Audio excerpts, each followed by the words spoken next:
focus on the issue is to announce to you that as at this afternoon, we have arrested two more persons, bringing the total number of people who have been arrested to 5. And we are currently pursuing a few others, including a female that we are working on, who has been in hiding. But the question is, for how long can you run? And for how long?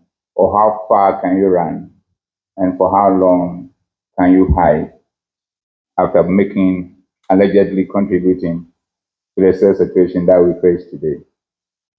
So we want to use this to assure the family of Yao, to assure the family, the Atlantic Kotoko Football Club family, the GFA, and the football fraternity of the country that will stop at nothing getting the people involved arrested to face justice.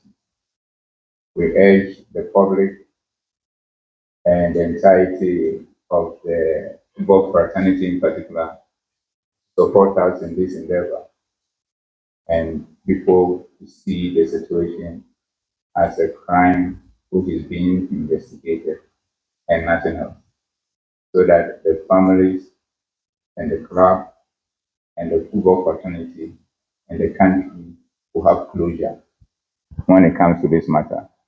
For us also using this proactively to learn the relevant lessons and come out with a blueprint better than what we have currently in place to ensure that football continue to be a game that needs to be enjoyed and not a game that people end up losing their lives. Because why should you be going to a place that you expect to enjoy yourself and then ending up losing your life? This must not happen again. And we the people here in this room, have that responsibility to ensure that it doesn't happen. Let us rise up to that responsibility in service of the good people of this country and in service of humanity. I thank you very much. Organization of league matches is the task of the Ghana Football Association. But for us to organize successful games, you need a presence of security. And we know in Ghana, security is provided by the police. And so what happened Sunday is something we need to condemn, but it has brought us to this point.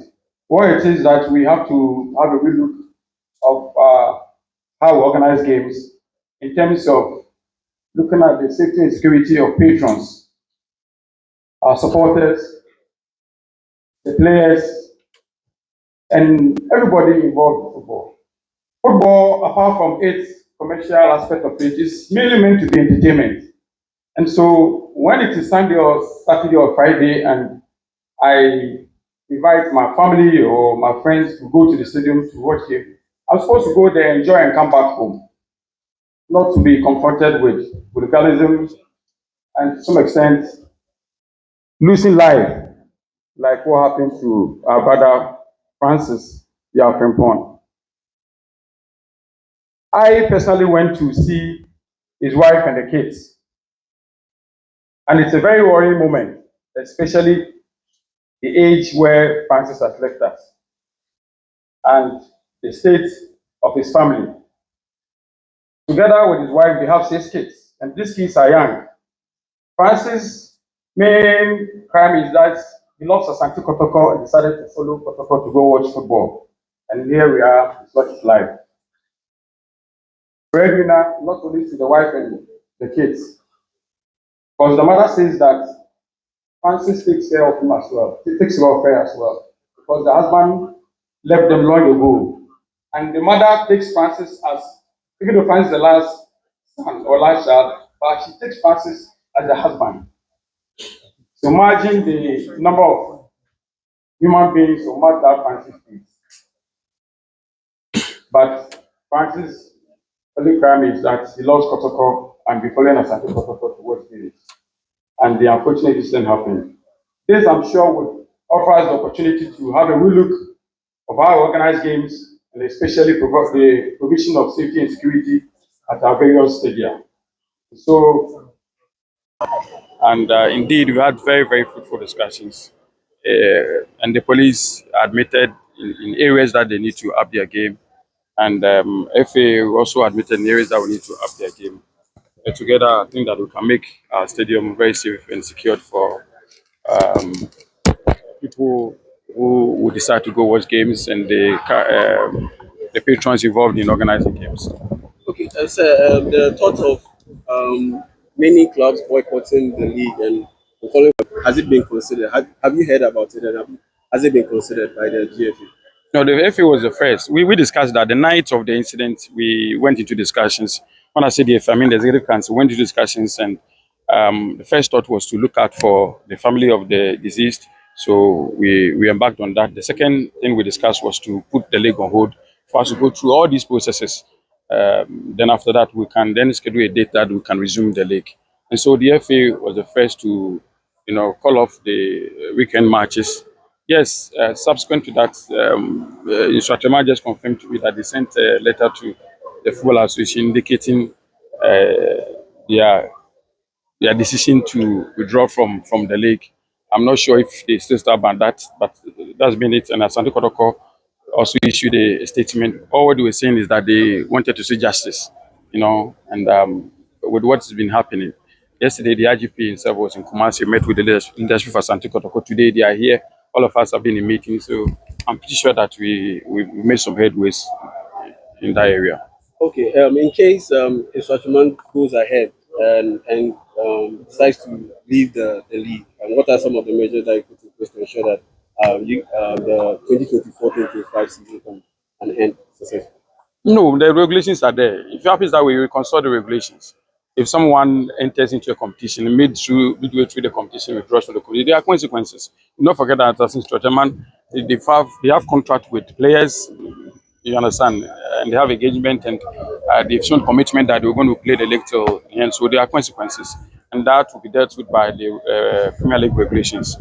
Beyond that, I'm sure that it's not a good thing, in my opinion. What is it that an incident happened? I'm sure they need to cooperate with all the agencies, the football association, the police, and everybody involved to try and get to the bottom of the matter instead of them withdrawing from the league. That would not be the solution. I don't think so. It's a sad day for us in football circles. If you look at what happened to our brother in the Strateman game, one can only say that it's barbaric and it shouldn't happen again in our football. The IGP, like the first speaker spoke about, want to thank you for the efforts ever since the incident happened, all that you've been doing. We have a close look at the steps we are taking. We want to say from the football fraternity, especially the welfare body of the Ghana Football Association, we want to say that we're ready to cooperate with you fully. We will have a full support and a written paper even to support your effort from what we can use in changing the face of our safety and security in the games that we've been playing. Football is a game of joy. It's a game that keeps this nation together. We don't even do politics in football. It has helped us all these years.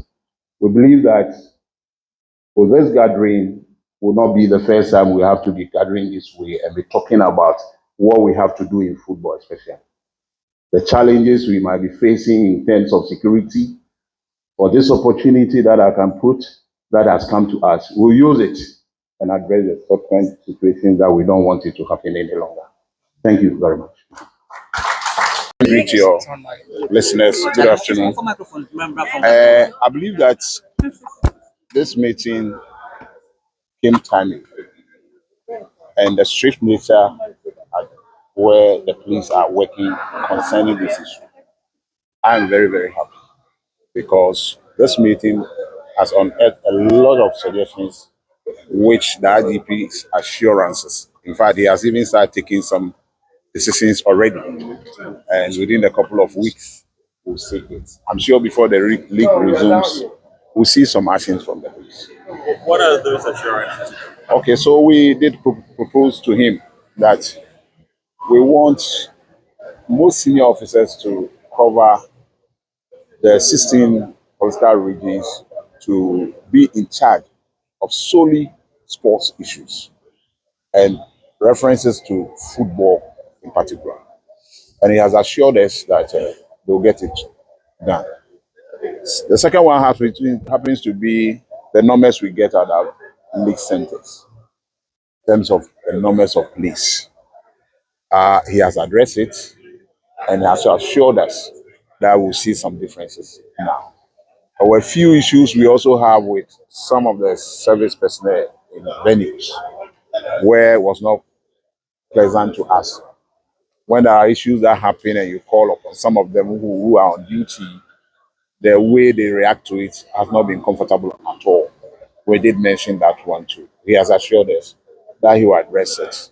The case in point was one of our colleagues happened to request that police would come to his work, and there was some negative response for the officer who's in charge at that station, and he has quickly taken note. We also mentioned particularly issues that had happened in Kumasi concerning spectators' misbehavior, which is before the law courts. We've still not heard anything from them. And we had a full assurance that they're going to follow it up.